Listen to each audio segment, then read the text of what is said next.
माई भाई केंद्र धौलपुर के द्वारा हिंदी भाषा के सम्मान और युवाओं में राष्ट्र प्रेम की भावना जागृत करने के उद्देश्य से हाल ही में kids paradise senior secondary school बाड़ी में माई भारत केंद्र द्वारा रचक समाज के समाजसेवी जगदीश दिवाकर के नेतृत्व में एक विशेष हिंदी दिवस कार्यक्रम आयोजित किया गया। इस कार्यक्रम में निबंध लेखन और नारा लेखन प्रतियोगिताओं का आयोजन किया गया। इस कार्यक्रम की अध्यक्षता kids paradise senior secondary school के प्रधान अध्यापक सुनील मित्तल के द्वारा की गई। कार्यक्रम की शुरुआत मां सरस्वती के चरणों में दीप प्रज्वलित और माल्यार्पण कर की गई। इस दौरान कार्यक्रम में बड़ी संख्या में छात्र छात्राओं और युवाओं ने उत्साहपूर्वक भाग लिया, जिसमें निबंध प्रतियोगिता में प्रथम स्थान पर अदिति सिंह, द्वितीय स्थान पर अंबिका जादौन और तृतीय स्थान पर अपूर्वा सिंह रहीं।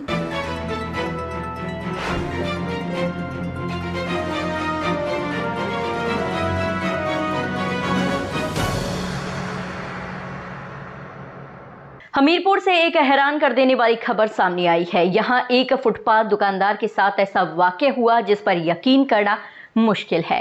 दरअसल दुकानदार अपनी मेहनत की कमाई की गड्डी लेकर जा रहा था, तभी बंदर ने उस पर हमला बोल दिया और पैसों की गड्डी छीनकर भाग खड़ा हुआ। घटना मोदहा कोतवाली क्षेत्र के थाना चौराहा की बताई जा रही है। दुकानदार रोजाना की तरह अपनी दुकान पर बैठा था और 10,800 रुपए की गड्डी गिन रहा था। तभी अचानक वहां बंदर आ धमका और गड्डी झपट कर भाग निकला। देखते ही देखते बंदर पास के एक पेड़ पर चढ़ गया और पैसों की गड्डी उसके हाथ में थी। घटना को देख मौके पर अफरा तफरी मच गई। दुकानदार और राहगीर दोनों ही हक्के बक्के रह गए। इसी बीच किसी ने बंदर को केला फेंका, जिसके बाद बंदर ने अजीब हरकत की। उसने केले की तरफ बढ़ते हुए पैसों की गड्डी हवा में उड़ा दी। नोट हवा में उड़ते ही लोग दौड़ पड़े और इधर उधर बिखरे नोटों को समेटने लगे। काफी मशक्कत के बाद दुकानदार को अपनी पूरी रकम वापस मिल गई और उसने राहत की सांस ली। हालांकि इस घटना ने लोगों को ये सोचने पर मजबूर कर दिया कि बंदरों की बढ़ती संख्या और उनकी शरारतें अब आम जनजीवन के लिए बड़ी चुनौती बन चुकी है। बंदर आ गए। बंदर कहाँ पे आपकी दुकान? ये लगाए थे। ये कहाँ से ले गए उठा के? वो खोला रखी थी गड्डी एक कागज के पन्नी में। फिर किसी को देना था, मतलब कहने का, तो ले गए उठा के। आपको पूरे पैसे तो मिले नहीं? देखा नहीं है, सब कुछ कटे फटे हैं, कुछ सही है। कितने नोटों में गड्डी थी? 10,800। आपको कितने लगभग कितने प्राप्त हुए? देखो कितने मिल जाए। नहीं, अभी आपको कितने प्राप्त हुए? कौन गिनती है, लगा ली है। हाँ, अभी गिनते हैं।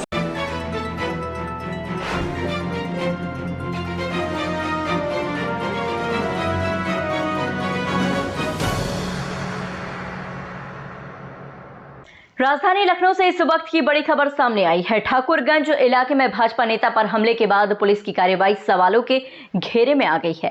पीड़ित पक्ष को ही हिरासत में लेने से भाजपा कार्यकर्ता और पार्षद आक्रोशित हो उठे।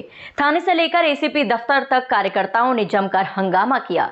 देर रात हरदोई रोड पर जाम की स्थिति तक बन गई।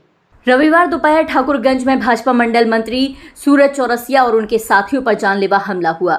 इस हमले में मिश्री बाग निवासी डिलीवरी बॉय शिवम चौरसिया भी गंभीर रूप से घायल हो गए। आरोप है कि हमलावरों ने शिवम को तमंचे के बल पर बंधक बनाया और बेरहमी से पीटा। लेकिन चौंकाने वाली बात तब सामने आई जब पीड़ित पक्ष थाने पहुंचा। यहां पुलिस ने उन्हीं के खिलाफ जानलेवा हमला समेत कई गंभीर धाराओं में मुकदमा दर्ज कर लिया। इसके बाद भाजपा कार्यकर्ता और पार्षदों में भारी आक्रोश फैल गया। दोपहर में ठाकुरगंज थाने पर हंगामा हुआ। शाम को एसीपी चौक दफ्तर पर नारेबाजी की गई और देर रात हरदोई रोड पर कार्यकर्ताओं ने जाम लगा दिया। जाम इतना भीषण था कि एम्बुलेंस और आम लोगों को घंटों परेशान होना पड़ा। सूचना पर भाजपा महानगर अध्यक्ष आनंद द्विवेदी मौके पर पहुंचे। उन्होंने पुलिस से निष्पक्ष कार्रवाई की मांग की। डीसीपी विश्वजीत श्रीवास्तव भी मौके पर पहुंचे और जांच का आश्वासन दिया। इसके बाद करीब आधी रात को भाजपा मंडल मंत्री सूरज चौरसिया को पुलिस ने रिहा कर दिया। तभी जाकर माहौल शांत हुआ और यातायात बहाल हो सका। पुलिस तुम्हारी तानाशाही नहीं चलेगी, नहीं चलेगी। पुलिस के दम पर गुंडागर्दी नहीं चलेगी, नहीं चलेगी। पुलिस प्रशासन होश में आओ, होश में आओ। भारतीय जनता पार्टी के कार्यकर्ताओं को मारा जाता है, उसके बाद उन्हीं के ऊपर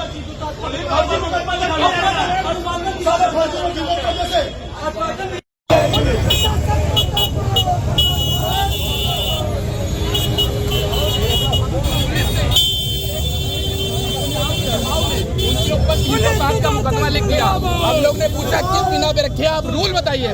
वो अभी तक कोई रूल नहीं बता रहे। वो कह रहे हम लोग के पदाधिकारी एक लोगों के पक्ष की पैरवी करने आए थे, सामने वाले पक्ष की आपस में थोड़ी बहुत बहस हो गई, दोनों में आपस में हुई। उसमें सामने वाले पक्ष के वकीलों की बातें मान के सारा बता रहे हैं कि इंस्पेक्टर खुद बता रहे हैं कि दबाव में मैं आ गया और मैंने मुकदमा लिख लिया। कोई रूल नहीं, हमने तो मुकदमा होता है।